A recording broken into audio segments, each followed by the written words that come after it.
In a small village, there was an old school where Mr. Sharma taught. He was an honest and experienced teacher, nearly 70 years old, but his dedication to his students remained unwavering.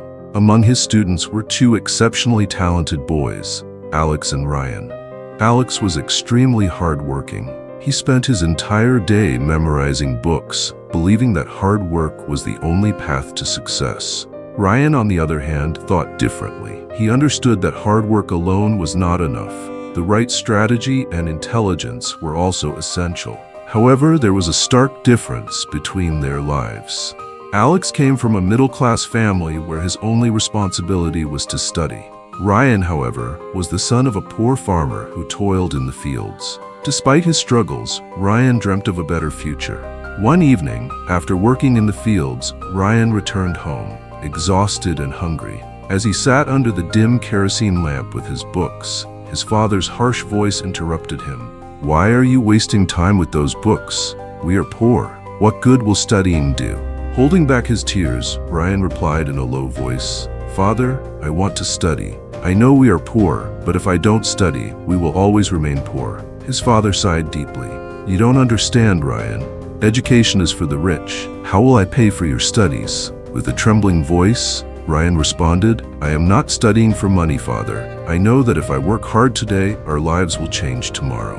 His father remained silent, gazing at his son's determined face. That night, Ryan did not sleep. He wiped his tears and continued studying, because he had little time but big dreams. One day, Mr. Sharma called both Alex and Ryan and said, "This is my final test for both of you. You have a difficult task ahead." The boys listened eagerly as the teacher continued, "You must go to the mountain and bring me a special flower. The one who brings it first will be the winner." Alex and Ryan ran as fast as they could. Alex, determined to succeed, took the most challenging route, climbing the mountain directly. He sweated in the scorching heat, struggled against exhaustion, but never stopped. Ryan, however, paused for a moment and thought, "Is there an easier way to reach the top?" He then approached an old man and asked, "Sir, is there a simpler way to climb this mountain?" The old man smiled and said, "Yes, there is a narrow path behind the mountain. If you take that way, it will be much easier." Ryan followed the path, saving his energy and using his intelligence to reach the destination efficiently. Meanwhile, Alex continued his exhausting climb, struggling every step of the way. After much effort, Alex finally reached the top, only to be shocked. Ryan was already there, holding the flower. Alex was speechless. "How is this possible? I worked so hard, yet."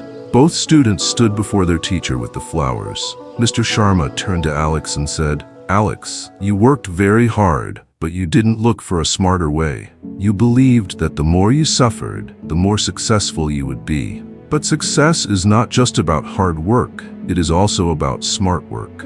He then turned to Ryan and said, "Ryan, you used intelligence, but always looking for shortcuts is not right. Remember, smart work only succeeds when combined with effort." Tears filled Alex's eyes. He said, "I understand now, Guruji. Hard work alone is not enough. We must also know the right strategy." Ryan lowered his head and added, "I understand too. Success does not come without hard work." The teacher placed his hands on their shoulders and said, "This lesson will guide you for life. To succeed, you must work not only hard, but also smart. But remember, intelligence alone is not enough. Without hard work, success is never permanent." Years later, 10 years passed. Alex became a great scientist. He learned to balance hard work with smart work. Ryan became a successful entrepreneur, not only using intelligence, but also working hard to achieve success. One day, both of them visited their teacher. Mr. Sharma was now very old, but there was a satisfied smile on his face. Both Alex and Ryan said together, "Guruji, your last test made us successful in life." Tears filled the teacher's eyes. He said, "I always knew you both would become great, because the secret to success is not simple. It is the perfect balance of hard work and intelligence."